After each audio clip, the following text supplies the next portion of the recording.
যে শান্তি মদিনায় পাবি, বেহেশতের নাই উল্টা দাবি, বেহেশতের নাই উল্টা দাবি। লামকামের সুবাসেতে, লামকামের সুবাসেতে বাড়াবে ইজ্জত। আজও কেন বিলম্ব মন দয়াল নবীর জিয়ারত, আজও কেন বিলম্ব মন দয়াল নবীর জিয়ারত।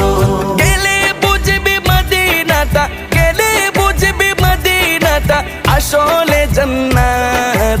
আজও কেন বিলম্ব মন দয়াল নবীর জিয়ারত, আজও কেন বিলম্ব মন দয়াল নবীর জিয়ারত। মদিনাটা যে দেখেছে জান্নাতের স্বাদ সে পেয়েছে, জান্নাতের স্বাদ সে পেয়েছে। মদিনাটা যে দেখেছে জান্নাতের স্বাদ সে পেয়েছে, জান্নাতের স্বাদ সে পেয়েছে। সে পাবে না শেষ